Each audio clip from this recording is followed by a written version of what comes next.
رمضان میں تراویح کے لیے کمیٹی بیٹھتی ہے، پلان ہوتا ہے، ایسا حافظ چاہیے جو ریلا حافظ ہو، ریلا ایک دن میں دلی پہنچا دے، راجدھانی ہو، شتابدی ہو، تمام اندھوں میں کانا راجا ایک حافظ آ گیا۔ اس نے کہا آپ لوگ تراویح سننا چاہتے؟ کہا ہاں۔ کہا کتنے دن میں سننا چاہتے؟ کہا آپ کتنے دن میں سنا سکتے؟ کہا ایک دن میں آپ ہمارے پیچھے آنکھ بند کیجئے، ہم آپ کو سیدھا دلی پہنچا دیں۔ بولا نہیں بہت بھاری ہو جائے گا، 3 دن میں ختم کیجئے۔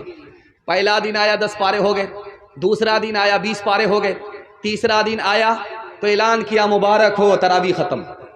ایک آدمی پیچھے تراویح سن رہا تھا، اس کو سورہ یاسین یاد تھی، اس نے کہا پورا قرآن پڑھ دیا، سورہ یاسین نہیں آئی، ضرور گھوٹالہ کیا، یعلمون تعلمون کر کے دلی پہنچایا۔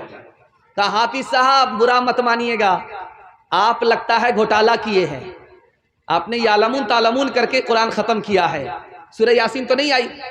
یہ سمجھ گیا میری چوری پکڑی گئی، اب یہ نکلنے کا راستہ تلاش کر رہا ہے۔ یہ کہتا آپ نے بالکل صحیح کہا، میں نے جان بوجھ کر کے چھوڑ دیا تھا۔ سورہ یاسین زندہ پر نہیں پڑھی جاتی ہے، مردہ پر پڑھی جاتی ہے۔ اگر میں کھڑے کھڑے پڑھ دیتا، آپ لوگ کھڑے کھڑے ہوتے تو سب لوگ گھلٹ جاتے، سب کا جنازہ اٹھ جاتا، اس لیے چھوڑ دیا تھا۔ مسلمانوں سنبھل جاؤ، سنبھل جانے کا وقت آیا، بہت سوئے ہو تم اب ہوش میں آنے کا وقت آیا، بہت سوئے ہو تم اب ہوش میں آنے کا وقت آیا، جلا ڈالی تھی تم نے کشتیاں اندلس کے ساحل پر، مسلمان پھر تیری تاریخ دہرانے کا وقت آیا، جہاں سے 313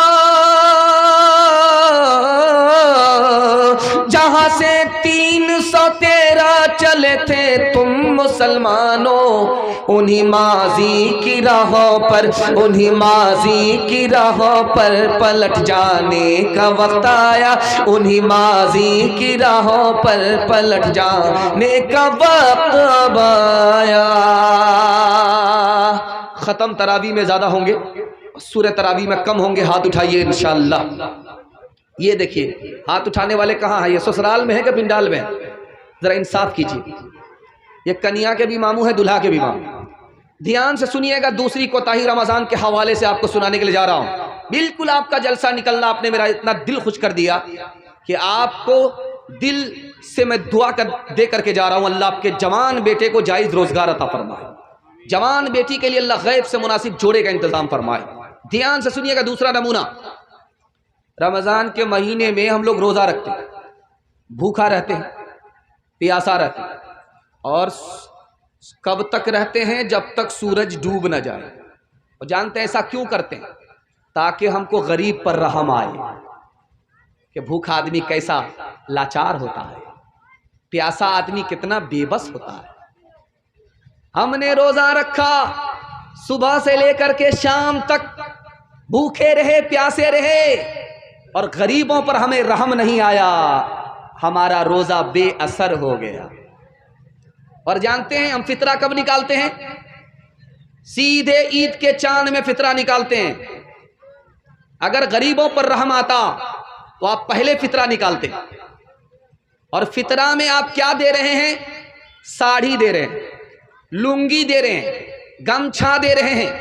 اگر آپ غریبوں پر رحم کھاتے تو آپ کو پیسہ دینا تھا، پیسہ دیتے، پیسہ میں 50 ضرورت پوری ہو جاتی ہے، لنگی سے دوائی کا مسئلہ حل نہیں ہوتا، گمچھا سے بھوک اور پیاس کا مسئلہ حل نہیں ہوتا۔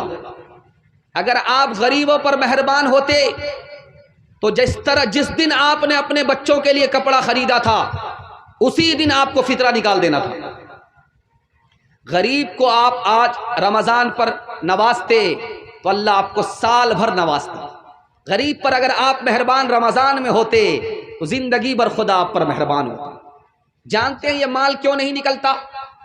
غریبوں کے لیے، بچوں کے لیے ہم ہر فرمائش پوری کرنے کے لیے تیار ہیں، لیکن غریبوں کے لیے پیسہ کیوں نہیں نکلتا؟ جانتے ہیں اس کی وجہ یہ ہے، ہم کو پیسے سے محبت ہے، اولاد سے محبت ہے، بیوی بال بچے سے محبت ہے، اور ہم کنجر اور کنجوس اور مکھی چوس ہو چکے، اس لیے غریبوں کے لیے ہاتھ جیب میں تو جاتا ہے لیکن جیب سے پیسہ لے کر کے باہر نہیں نکلتا۔ ایک مثال پر پیغام ختم کر رہا ہوں، بہت دھیان سے آپ اس کو سنیے گا۔ فقیر کے پاس کون سی دولت ہے؟ امیر کے پاس یہ روپیہ پیسہ ہے، آپ نے دیکھا جھولی بھر دی گئی، مسجد کا تعاون تھا، جھولی بھر دی گئی۔ اللہ اس مسجد کو آباد رکھے، آپ کو بھی اس مسجد سے محروم نہ فرمائے۔ یہ پیسہ امیر کے پاس ہوتا ہے۔ اور غریب کے پاس کون سی دولت ہوتی ہے؟ آپ کا دل بہت مضبوط ہوگا، آپ غریب کو کبھی انگلی نہیں دکھائیں گے، غریب پر آپ مہربان ہوں گے۔ غریب کے پاس جو دولت ہوتی ہے وہ امیر کے پاس بھی نہیں ہوتی۔ اللہ تعالیٰ جب غریب کو بلائے گا قیامت میں تو بولے گا میں تم کو جنت میں بھیج رہا ہوں، لیکن ایک سوال کا جواب دو، دنیا میں جب تم بھوکے تھے تو کھانا کون کھلاتا تھا؟ دنیا میں جب تمہارے پاس کپڑا نہیں تھا تو کون پہناتا تھا؟ وہ غریب بولے گا ایک مالدار تھا، میرا پڑوسی تھا، میرا بھائی تھا، مجھے بھوکا نہیں رکھتا تھا، کھانا کھلا دیتا تھا، مجھے ننگا نہیں رکھتا تھا، کپڑا پہنا دیتا تھا۔ اللہ فرمائے گا وہ غریب میں تم کو جنت بھیج رہا ہوں، اکیلے مت جاؤ، اس امیر کو بھی ساتھ میں لے کر کے جنت میں جاؤ۔ غریب کے پاس جو دولت ہے وہ امیر کے پاس نہیں ہے، خود جنت میں جائے گا، امیر کو جنت میں لے کر کے جائے گا۔